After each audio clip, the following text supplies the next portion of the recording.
આજ તો અમારા પ્રાઇવેટ પ્લેને અમને ધંધે લગાડી દીધા હો।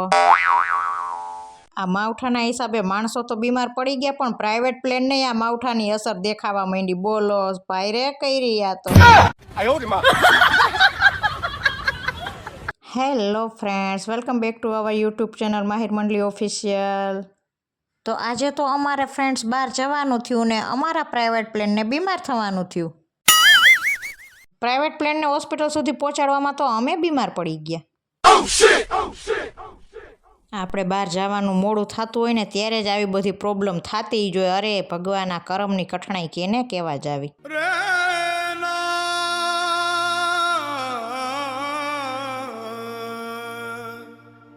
બપોરે 1 વાગ્યાના પ્રાઇવેટ પ્લેને અમને હેરાન કર્યા હતા તે 4 વાગ્યા સુધી એની સેવામાં જ અમે તો રહ્યા, અને જ્યાં અમારે પહોંચવાનું હતું ત્યાં તો અમે છેક સાંજે પહોંચ્યા। બોલો। સો ફ્રેન્ડ્સ, ફાઇનલી અમે લોકો પહોંચી ગયા છીએ મોરબી, મારા મોટા સસરાને ત્યાં। મારા મોટા સસરા એટલે કે મારા સસરાના મોટા ભાઈ, જેમનું નામ છે લાભશંકર હરિલાલ મંડલી, જે દેવ થઈ ગયા છે। તો તેમની પાછળ આ સંતવાણીનું આયોજન કરેલ છે।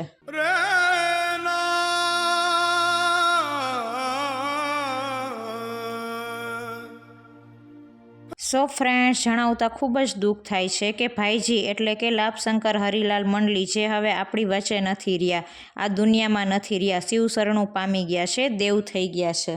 તો મિત્રો, જે બનાવ બની ગયો છે, જે થઈ ગયું છે, એને તો આપણે નથી બદલી શકતા, પણ હા એટલી પ્રાર્થના જરૂર કરી શકીએ છીએ કે હે ઈશ્વર, હે શિવ, આવેલા જીવને તમે મોક્ષ આપજો, આવેલ આત્માને શાંતિ આપજો અને એને શિવ શરણોમાં વાસ આપજો।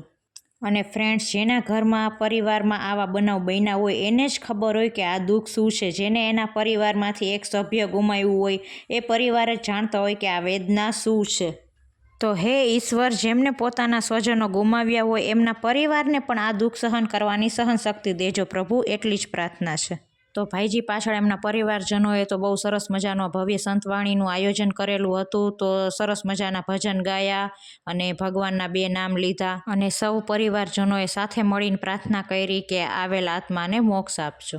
પણ તમે લોકો તો જાણો જ છો કે અમારી વાયડી વેજાને તો ભજન હોય કે કીર્તન હોય કે ડીજે હોય કે ડિસ્કો દાંડિયા હોય, ગમે ત્યાં તમે જો તો ધૂણવાનું ડિસ્કા કરવાનું ચાલુ કરી જ દે।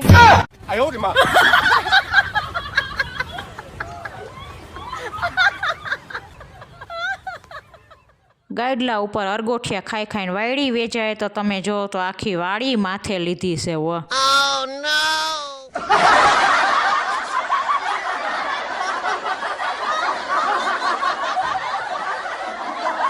સંતવાણીના બીજા દિવસે ભાઈજીના બંને દીકરાએ થઈને એના પિતાનું કાર્ય વિધિ અનુસાર પૂર્ણ કર્યું, અને એક બાજુ અમારી વાયડી પરજાને તો અમે રૂમમાં પૂરી દીધી મોબાઈલ લઈ લઈ, નકર આ કાંઈ કાર્ય થવા દેવી છે નહીં, તમને બધાને ખબર જ છે।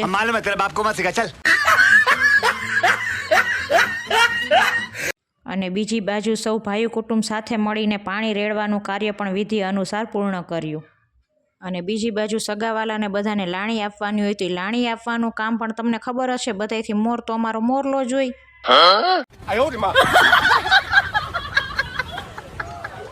મહેમાનની ઘરે જઈને જો એના રમકડા ન તોડી તો તમારી વાયડી વેજાને એમ થાય કે એ તો આપણે ગયા એનો ધક્કો વસૂલ થયો ન કહેવાય હો।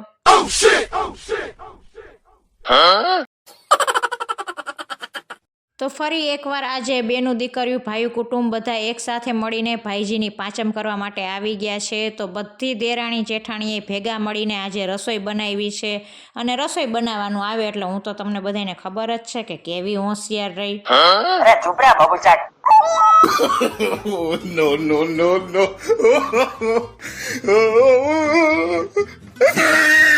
બધાએ સાથે મળીને રસોઈ બનાવી, સાથે મળીને જમ્યા અને સાથે મળીને બધાએ કામ કર્યું। સો ફ્રેન્ડ્સ, મારો આજનો આ વિડીયો કેવો લાગ્યો? જો મારો વિડીયો સારો લાગ્યો હોય તો મારા વિડીયોને લાઇક કરો, શેર કરો, અને મારી યુટ્યુબ ચેનલ માહિર મંડલી ઓફિશિયલને સબસ્ક્રાઈબ કરવાનું ના ભૂલતા। અને ફેસબુક પર આપણું પેજ છે માહિર મંડલી ઓફિશિયલ, ને ઇન્સ્ટા પર આપણી આઈડી છે માહિર મંડલી ઓફિશિયલ। મળીએ બીજા વ્લોગમાં, ત્યાં સુધી જય માતાજી।